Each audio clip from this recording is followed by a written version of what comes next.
Good day, everyone. This is Renata Inar Sabanto, and together with my co-reporters, Ms. Jusain May Palima and Mr. Kenneth Riconalia, today we're going to discuss to you the Module 5 Lesson 2, which is all about the different mixing methods for cakes. So, before we start our discussion for today, let me first introduce you our objectives for today's lesson. So we have here the different objectives. So at the end of the lesson, the students are expected to first is to distinguish the different methods used in the cake. Second is to discuss the various mixing methods used in cake mixing. And third is to reflect on the importance of applying the right mixing methods in baking. So what are those right mixing methods that we should apply in baking? So that's the objectives that we're going to use in today's discussion. So now, let's talk about mixing. So when we say mixing, ano ba to? Mahalaga ba to when we are baking or what? May ginagampanan ba siyang mahalagang role?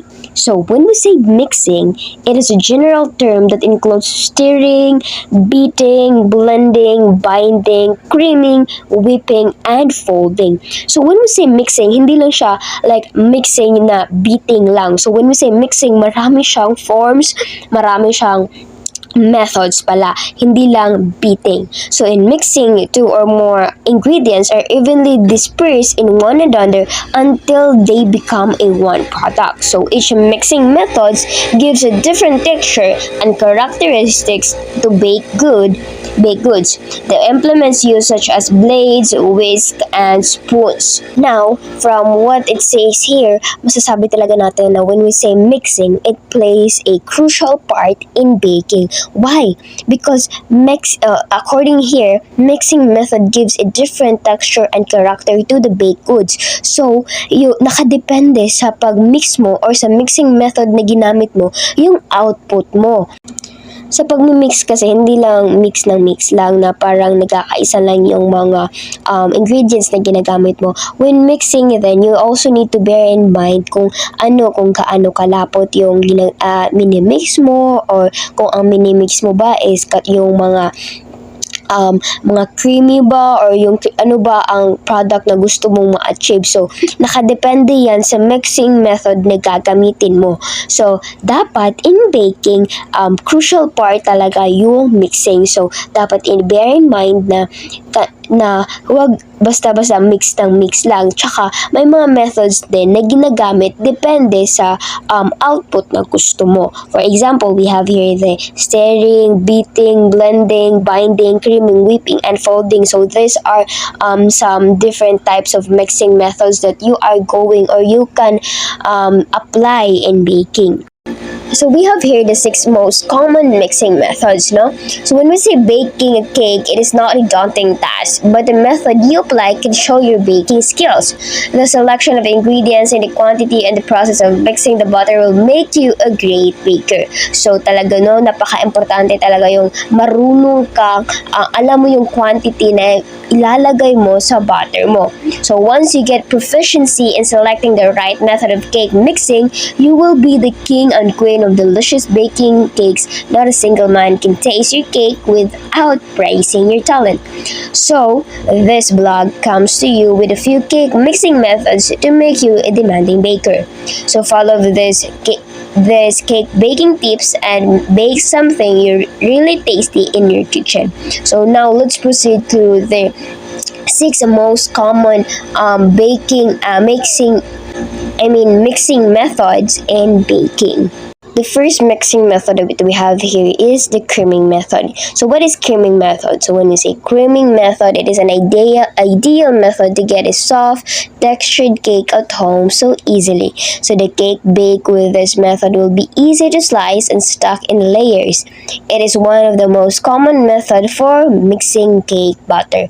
So when we say creaming methods, ito yung one of the most common mixing methods. So kung gusto mo ng isang soft texture na output like baking a cake, creaming method is one of the best options best options of mixing methods. So we have here the steps involved in this method. So first is you need to beat the butter and sugar gently until they got fluffy and lighten in color. So after that, you can add the egg, beat it one at a time. So second, add the other ingredients like flour and milk to this mixture and mix them well just to combine them all together. So now you can put them in a pan and bake. So as easy as that. So now let's proceed to the next mixing method to be reported to us by my co-reporter, Mr. Saint May Palima. So now let's move on to the muffin method. So the muffin method of mixing cake batter is one of the easiest and quickest method to bake a delicious cake for birthdays, anniversaries, and any other special occasions at home. So this method includes the following steps. So first is mix all the wet ingredients including eggs and melted butter. Then whisk all the dry ingredients together, and now it's time to stir the mixture of wet ingredients over the dry ingredients and mix them well with the help of a spatula. So the last step is now it is ready to be baked in the oven. So when we say muffin method, no, the word here is that it is the easiest and the quickest methods to bake a cake. So in simple definition, when we say muffin method, it is a stirring mixture of milk, egg, and oil or other melted shortening that is being combined to the dry ingredients and as it become moist. So we must be careful no in mixing the ingredients of muffin method as it is because kapag na overmix natin ang ingredients, it may result to a tough baked product. So in the next slide, we will discuss the major advantages of using the muffin method. So for mixing cake batter is that you can mix the dry and liquid ingredients one night before so that you can save your time in the morning and make the cake ready so quickly. So in muffin method, no, you can save a lot of time preparing the ingredients before you baked it as all ingredients can be mixed the night before and bake it in the morning. So in this method, no, muffin method, it is usually used in making muffins, quick breads, waffles, and pancakes, and also it can be used to make cakes that use a liquid fat. So the next slide is the egg foam method. So looking for extremely light and spongy cake, go with the reliable egg foam method. So this cake mixing method is easy to apply to get a cake that contains no fat, no egg yolks, and no butter. So in making egg foam method, follow the following steps, which is the first is as the name indicates in this method, the process of cake baking starts with eggs. So first of all, you should make the cake foams by using egg whites and mix them well. So the next step is add cream of tartar, which is a acid stabilizer before the egg foam gets mixed with other ingredients. So when we say cream of tartar, no, it can help the egg whites from sticking together so that dali lang siya ma-whipped, and it does prevent the proteins in the egg whites from bonding, so it can maintain the tiny air bubbles nga naa sa egg that give them their light and fluffy consistency. And kung wala kay cream of tartar, you can have a substitute like a vinegar or a lemon juice or even baking powder. But be mindful din sa mga measurements na kailangan mong sundin as a substitute for a cream of tartar. Kini silang duha, kini silang mga substitute nga mga ingredients. So for the last step, now add the dry ingredients and leave the butter for an hour. So in the next slide, so egg foam method, use this excellent method of mixing the cake and bake a mouth-watering chocolate cake or whatever cake flavor you love to relish. So this method will help you to get the best cake and at home by following a few easy steps. So in making a cake, no, we must be mindful sa mga steps na kailangan natin sundon for us to get the good results and consistency of the cake. So kay kung dili mo siya sundo ng mga steps, there's possibilities nga bad results may happen. So don't you worry guys, no, as we will provide video links for this different mixing methods so that you can fully understand every steps of this different mixing methods. So now I'm done with my report part, so I will give the floor to the next reporter. Okay, good day. So I am Kenneth Reconalia. I am the last reporter for the last three mixing methods for cakes. So now we have the fourth one, the two-stage mixing method. So this method was specifically developed for cakes with sugar flour ratio of 1:1. The two-stage cake mixing methods are used to emulsify the butter or any other fat component in a sugary butter, and ingredients are added in two steps. So based sa akong nakita na video, so ayaw mo kabalakan no, kaya mo na siya isend sa among Google Drive na folder. So based sa akong nakita na video, ang two-stage mixing method kay basically gina-separate ang dry and liquid ingredients. So, ano man? So, di ba ang emulsification kay mixing two liquid ingredients that are not normally combined. So, tungod ana, we need to separate the dry ingredients and the liquid ingredients in this method. So, for example, ang first, ang dry ingredients. So, ginamix nato siya kauban ng butter, a small amount of milk, and shortenings like vanilla. So, ato siyang i-beat or i-mix until, or whisk until we can get the desired butter paste. And after that, we can now follow or we can now add the liquid ingredients at a time. So, hinanayan siya butang kay we all know that liquid and fat are unmixable in nature, diba? So with that, we can now emulsify the two ingredients at a time, so until we can get the even mixture that we desired for. So now we have the two steps here.